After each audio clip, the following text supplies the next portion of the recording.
राम राम जी सबको। जय भीम, जय जय जय जय जय भीम। चुनाव का बिगुल बज चुका है। सबसे पहले तो मैं भी आज नमन करता हूँ कोसली हलके के हमारे सभी 36 बिरादरी के सभी लोगों को जो यहाँ पे उपस्थित हैं, खासतौर पे हमारे एससी समाज के जो साथी हैं जिन्होंने मिलजुल के यहाँ पर बाबा साहब भीमराव अम्बेडकर जी की जयंती का इतना भव्य ये जो आयोजन किया है। मैं समझता हूँ कि ये पूरा जो हमारा आज की जो ये सभा स्थल है, जिस तरीके से घंटों तक ये कार्यक्रम चला और खचाखच आज का सभा स्थल ये भरा हुआ है, ये आपकी जो बाबा साहब के प्रति जो आपकी भावना है वो आज दिखाई दे रही है। बीजेपी वाले एक बात कहते थे कि 75 साल 70 साल में देश में कुछ नहीं हुआ। ये एक उन्होंने कहनी शुरुआत करी जब 2014 में इनकी सरकार आई। मैं उनको याद दिला दूं कि जब देश आजाद हुआ 1947 में, दुनिया की तमाम ताकतें हिंदुस्तान के भविष्य के बारे में अच्छी भविष्यवाणी नहीं कर रही थी। विंस्टन चर्चिल ने थेम्स नदी के किनारे पर हाउस ऑफ कॉमन्स में खड़े होकर कहा कि हिंदुस्तान को आजाद तो हम कर रहे हैं, जो ब्रिटेन के प्रधानमंत्री थे, कि हम आजाद तो कर रहे हैं लेकिन कुछ दिनों की बात है, कुछ महीनों की बात है, टुकड़े टुकड़े हो जाएंगे। ये देश इतनी इसमें विभिन्नताएं हैं, देश चल नहीं पाएगा, ये देश एक नहीं रह पाए, उन्होंने कहा। लेकिन उस दौरान जब वो अपना भाषण दे रहे थे ब्रिटेन की संसद में, तो हमारे संसद भवन में संविधान सभा की बैठक चल रही थी। बाबा साहब के नेतृत्व में जिस संविधान सभा में प्रथम प्रधानमंत्री पंडित जवाहरलाल नेहरू जी, डॉक्टर राजेंद्र प्रसाद, मौलाना आजाद, और मुझे गौरव है कि हमारे क्षेत्र से मेरे स्वर्गीय दादाजी चौधरी रणबीर सिंह जी भी उस संविधान सभा में मौजूद थे। और उन कंधों पर ये जिम्मेदारी आई बाबा साहब के कंधों पर और उस संविधान सभा के कंधों पर कि ऐसा संविधान बने कि ये तमाम भविष्यवाणियां चौपट हो जाए, देश एक भी रहे, अनेकताओं में एकता का सूत्र बने और देश आगे भी जाए। और बाबा साहब के नेतृत्व में उस संविधान सभा ने इस संविधान को रचने का काम किया। और ये मैं इनको बताना चाहता हूँ, ये संविधान ने देश की नींव रखी और इस संविधान की नींव के ऊपर 75 साल तक ये देश आगे बढ़ता रहा। जो लोग कहते थे कि 75 साल में क्या हुआ, 75 साल में सबसे पहला काम देश की नींव रखने का काम इस संविधान के माध्यम से हुआ, वहीं से देश आगे बढ़ा। यानी हर वर्ग को उनका अधिकार मिला, हर वर्ग को उसके अधिकार मिले और उन अधिकारों का मेल से अनेकताओं में एकता का मूल मंत्र 3 नारे दिए बाबा साहब ने। देश में स्वतंत्रता हो, स्वतंत्रता मतलब बोलने की, अभिव्यक्ति की, अपने धर्म की पालन करने की, अपने कामकाज की स्वतंत्रता किसी का, तो ये पहला मूल मंत्र दिया, स्वतंत्रता हो देश में, हर व्यक्ति स्वतंत्र महसूस करे अपने आप। दूसरा कहा कि स्वतंत्रता के साथ बराबरी, टाटा, बिरला, अदानी, अंबानी से लेकर देश के अंतिम पंक्ति में खड़े हुए व्यक्ति तक भी हर व्यक्ति के राजनीतिक और न्याय के आगे अधिकार एक जैसे हों, न्याय सबको बराबर नजर से देखे, राजनीतिक अधिकार हर की वोट की चोट बराबर हो, हर व्यक्ति के बराबर अधिकार हो। तीसरी बात उन्होंने कही कि अगर सारे स्वतंत्र हो जाएंगे लेकिन और सब बराबर हो जाएंगे मगर आपस में लड़ लेंगे तो क्या होगा, तो उन्होंने कहा तीसरी सबसे बड़ी चीज भाईचारा, स्वतंत्रता हो, बराबरी हो, मगर आपस में भाईचारा और प्रेम हो, तब ये देश आगे बढ़ेगा। ये 3 मूल मंत्र दिए, आपस में भाईचारे से आगे। वो 3 मूल मंत्रों के आधार पर, उन 3 स्तंभों के आधार पर संविधान बना और देश आगे बढ़ा। आज ये देश की, हिंदुस्तान की, पूरी दुनिया में अगर पहचान है तो उस पहचान की अगर कहीं नींव पड़ी तो बाबा साहब के इस संविधान पे नींव पड़ी।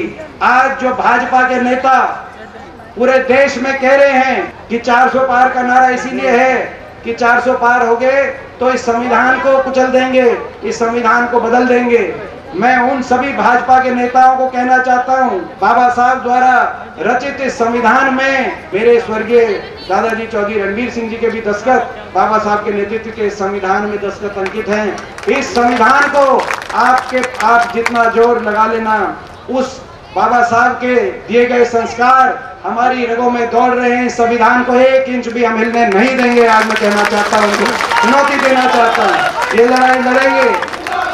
लड़ाई लड़ेंगे, 1 इंच भी संविधान को हिलने नहीं देंगे। हर वर्ग के अधिकारों को आप बैकडोर से छीनने का काम कर रहे हो। चाहे आपने सारी जो सरकारी नौकरी थी उनको समाप्त करने का काम किया, चाहे रेलवे, पोर्ट, एयरपोर्ट, एक दो कंपनियों को, प्राइवेट कंपनी, बड़े उद्योगपति अदानी जैसे घरानों को हाथ में आपने सौंपने का काम किया। 30 लाख से ज्यादा सरकारी नौकरी समाप्त कर दी गई। हरियाणा जैसे प्रदेश में 2 लाख 2.5 लाख के आसपास नौकरियां हरियाणा में समाप्त कर दी गई, सरकारी नौकरी, क्योंकि सरकारी नौकरी में आरक्षण का प्रावधान होता है, हर वर्ग का ख्याल रखा जाता है। लेकिन आपने प्राइवेट हाथों में देश की संपत्ति, जो कांग्रेस ने इतने लंबे समय से, कांग्रेस की सरकारों ने और पूर्ववर्ती सभी सरकारों ने, किसी भी दल की रही हो, उन्होंने देश की जो संपत्तियां, उनको आपने सबने निजीकरण की तरफ अंधाधुंधी जो काम किया है, आज ये बैकडोर से संवैधानिक अधिकारों से लोगों को वंचित करने का जो आपका जो षड्यंत्र है, अब ये षड्यंत्र लोगों के सामने आ गया है। और अब लोग फैसला देंगे, पूरे देश में फैसला देंगे और वोट की चोट से फैसला देंगे, ये मैं इनको कहना चाहता हूँ। एक लड़ाई हम संविधान और लोकतंत्र को बचाने की लड़ रहे हैं, देश बचाने की लड़ रहे हैं, तो एक लड़ाई हरियाणा को बचाने की भी लड़ रहे हैं, क्योंकि हरियाणा में एक ऐसी सरकार आ गई, ये खट्टर सरकार और उसके बाद खट्टर और दुष्यंत सरकार, बीजेपी जजपा की सरकार, एक ऐसी सरकार 10 वर्ष में इस सरकार ने, जो हरियाणा देश में विकास में नंबर 1 पे गिनती होती थी जिस हरियाणा की, आज 10 वर्ष की सरकार के बाद विकास दर में तो देश में 17वें पायदान पे पहुंच गया हरियाणा, मगर देश में नंबर 1 पहुंचा दिया। तो आज बेरोजगारी में देश में नंबर 1 उस हरियाणा को पहुंचा दिया। हर घर में एक पढ़ा लिखा नौजवान बेरोजगार, सरकारी नौकरी समाप्त कर दी, फैक्ट्रियां कहीं लगाई नहीं, औद्योगिक क्षेत्र कहीं स्थापित नहीं किए। 10 वर्ष में नौजवान जाए तो कहां जाए? जो नौकरियां थी उनको कच्चों में करने का काम किया। हरियाणा के अंदर कौशल निगम, इस कौशल निगम में भी या तो प्राइवेट में नौकरी खत्म कर दी, मगर जो सरकार लगा रही है वो भी ठेके में, कच्चे में, कौशल निगम में बिना रिजर्वेशन, बिना मेरिट और बिना पेंशन सरकार खुद ठेकेदार बन गई, कौशल निगम से नौकरियां लगाई जा रही हैं। फौज में भी अग्निपथ योजना लेके आ गए। हरियाणा का नौजवान बेरोजगार, जिस हरियाणा प्रदेश में हर वर्ष 5,500 पक्की फौज में भर्ती होकर नौजवान जाता था जिस हरियाणा प्रदेश से, अब केवल 925 अग्निवीर लिए गए 1 साल में, और 925 में से भी केवल 210 पक्के किए जाएंगे, बाकी बिना पेंशन के घर वापस आ जाएंगे। कहाँ 5,500 पक्के जो अपने किए जाते थे, कहाँ 210 प्रति वर्ष। उसके ऊपर जले पे नमक छिड़कने का काम अगर किसी ने किया तो बीजेपी ने। जब हमने आवाज उठाई संसद में, ये 4 साल के बाद घर जब वापिस आ जाएंगे तो क्या करेंगे, तो इनके राष्ट्रीय महासचिव कैलाश विजयवर्गीय जी का बयान आया। उन्होंने कहा कि हमने इतने आलीशान दफ्तर बना दिए बीजेपी के हर जिले में, उन दफ्तरों के बाहर चौकीदारी के काम आएंगे। ये जय जवान जय किसान का ये इलाका है दक्षिण हरियाणा। यहाँ जब नौजवान फौज में भर्ती होने जाता था तो वो अपने दिल के अंदर देशभक्ति की भावना लेके भर्ती होने जाता था। वो भी भाजपा के दफ्तरों में आपसे काम लेने की भावना से वो नहीं जाता था। देश में बेरोजगारी में नंबर 1, देश में महंगाई में नंबर 1 हरियाणा, सबसे महंगा डीजल, सबसे महंगा पेट्रोल, सबसे महंगा रसोई गैस का सिलेंडर और सबसे महंगी बिजली अगर कहीं है तो हरियाणा में। बेरोजगारी में नंबर 1, महंगाई में नंबर 1, नशे में नंबर 1। नशा आ गया हमारे क्षेत्र के अंदर, पहले कभी नशे का कहीं हरियाणा से दूर दूर तक ताल्लुक नहीं था, दूध दही का खाना था, ऐसा मेरा हरियाणा था। अब नशे में नंबर 1 हरियाणा बन गया। ये खट्टर सरकार के 10 साल की ये देन हो गया हरियाणा प्रदेश के लिए। आज हर वर्ग को काम कुछ किया नहीं, विकास की पटरी से उतार दिया और भ्रष्टाचार में देश में हरियाणा कलंकित करने का काम किया और हर वर्ग का अपमान।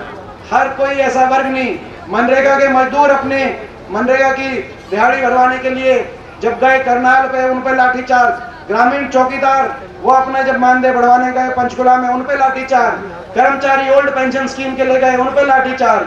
किसान एमएसपी की अपनी मांग को लेकर गए तो 1 साल तक किसान को आंदोलन करना पड़ा, 750 किसानों की जान चली गई।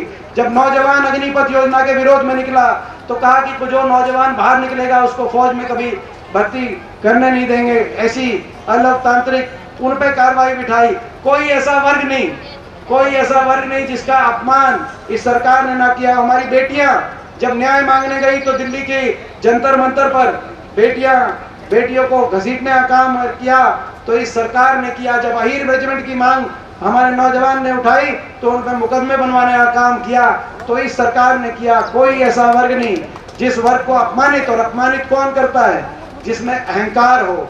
ये घमंड इनका इतना 7वें आसमान पर कि घमंड में भी देश में, सरकार के घमंड में भी देश में नंबर 1 पे हरियाणा को पहुंचाने का काम इन्होंने किया। तो अब समय आ गया है हरियाणा को बचाने का और इनके घमंड को तोड़ने का समय आ गया है, परिवर्तन का समय आ गया है। बीजेपी वाले भी समझ गए कि आज पूरे प्रदेश में हर वर्ग नाराज है, नाराजगी बहुत बड़ी है और नाराजगी कम नहीं हो रही। जब इनके पास ये रिपोर्ट गई तो इन्होंने मुख्यमंत्री का चेहरा बदल दिया, उप मुख्यमंत्री का चेहरा बदल दिया, अपना गठबंधन बदल दिया। और अब तो बात ये चल रही है कि जो उम्मीदवार भेजे हैं, उम्मीदवारों से लोगों की नाराजगी है, तो ये 3-4 अपने उम्मीदवार भी बदल सकते हैं। मगर मैं बीजेपी वालों को बताना चाहता हूं, अपने चाहे आप लोकसभा के उम्मीदवार बदल लो, चाहे अपने गठबंधन बदल लो, चाहे उप मुख्यमंत्री का चेहरा बदल लीजिए, चाहे मुख्यमंत्री का चेहरा बदल लीजिए, अब कुछ नहीं होगा। अब तो जनता सरकार ही बदलने का काम करेगी, लोग सरकार बदलेंगे। अब तो 10 साल आपने उठा दिया। हरियाणा को विकास की पटरी पे दोबारा लेके आएंगे और हमारा संकल्प है हरियाणा को विकास की पटरी पे लेके आएंगे। हरियाणा में जो हमारे संकल्प हैं, जो जैसे ही आपकी सरकार बनेगी, हमारा संकल्प है पहली कलम से हरियाणा के बड़े बुजुर्गों के साथ जो धोखा हुआ 5100 की पेंशन पे ये समझौता हुआ था, लेकिन 5100 की पेंशन मिली नहीं। 5 साल के बाद भी 5100 पेंशन का कहीं जिक्र नहीं आया। उस धोखे का बदला लेंगे और पहली कलम से 6000 बुढ़ापा पेंशन हरियाणा में करने का काम करेंगे। हमारा संकल्प है ताकि एक घर में अगर 2 पेंशन आए तो एक घर में एक तनख्वाह बराबर ही कम से कम कुछ सहारा हो जाए। हमारा संकल्प है जब हिमाचल की हमारी सरकार 300 यूनिट बिजली फ्री कर सकती है, कर्नाटक की कांग्रेस की सरकार 200 यूनिट बिजली फ्री कर सकती है, और दिल्ली और पंजाब में हमारा जो गठबंधन का जो दूसरा दल है आम आदमी, वो भी कर सकते हैं। हरियाणा में देश में सबसे बड़ी बिजली का पहाड़, हरियाणा गरीब आदमी पे टूटने नहीं देंगे, महंगाई की कमर तोड़ेंगे और हरियाणा में पहली कलम से 300 यूनिट बिजली फ्री करने का काम करेंगे ताकि हरियाणा को, गरीब आदमी को राहत मिले। हमारा संकल्प है कर्मचारियों को लाठी नहीं देंगे, उनके हाथ में कलम देंगे और कर्मचारियों को ओल्ड पेंशन स्कीम जैसे राजस्थान में गहलोत सरकार ने करके दिखाया था, कर्मचारियों को ओल्ड पेंशन स्कीम देंगे। किसान के लिए एमएसपी की गारंटी जो किसान ने इतनी लड़ाई लड़ी, संकल्प लेते हैं कि हमने उस स्कीम को, जिस स्कीम के माध्यम से पूरे प्रदेश में 3,92,000 गरीब परिवारों को, एससी वर्ग के हमारे परिवारों को 3,92,000 परिवारों को 100 गज के प्लॉट मिले थे, उस स्कीम को दोबारा शुरू करेंगे। मकान की स्कीम को दोबारा शुरू करेंगे। जहां प्लॉट मिल गए थे उन कॉलोनियों को विकसित कराने का काम करेंगे और हर उस परिवार को 3.5 लाख की माध्यम से इंदिरा आवास योजना में मकान बनवाने का 2 कमरे का सरकार की सहायता से। और जहां प्लॉट नहीं मिले थे, जहां पे जिन गाँव में प्लॉट नहीं मिले थे, उन गाँव में हर वंचित परिवार को तक 100 गज का प्लॉट दोबारा से। और मैं ये बताना चाहता हूँ, इतिहास में जो कहते हैं कि कांग्रेस ने क्या किया 75 साल में, आपको बहुत मौके मिले। देश के इतिहास में 2 ही बार गरीब आदमी के लिए प्लॉट की स्कीम आई, प्लॉट काटने का काम हुआ 2 बार। एक बार इंदिरा जी की सरकार में आया, वो भी कांग्रेस की सरकार थी, और दूसरी बार हुड्डा साहब की कलम से हरियाणा के अंदर हुआ। दोनों बार आपने तो प्लॉट छोड़ो, मकान की भी केवल जो है फॉर्म भरवाते रहते हैं, कागज भरवाते रहते हैं, पोर्टल पे पोर्टल, कागज पे कागज, कागज लो और घूमे जाओ, पोर्टलों में उलझे जाओ। यही है ना सरकार में क्या हो रहा है आपके सामने, ये स्थिति। थोड़े बहुत रोजगार लगे, उसमें भी हरियाणा से ज्यादा हरियाणा के बाहर के बच्चे, हरियाणा के एसडीओ की लिस्ट आई, एसडीओ की लिस्ट में जो है 99 की लिस्ट आई, 77 बाहर के। प्रोफेसर टेक्निकल एजुकेशन की लिस्ट आई, 156 में से 103 बाहर के।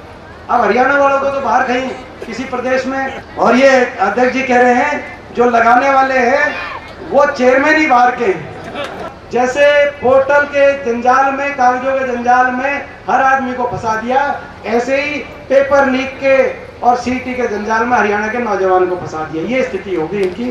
तो अब तो बदलाव करना पड़ेगा। तो मैं आप सबसे पूछना चाहता हूँ, हरियाणा में बदलाव, आज पूरे प्रदेश में जो बदलाव परिवर्तन का माहौल बना है, आप सब भी बदलाव में आपका आशीर्वाद मिलेगा कि नहीं मिलेगा, आप बताओ।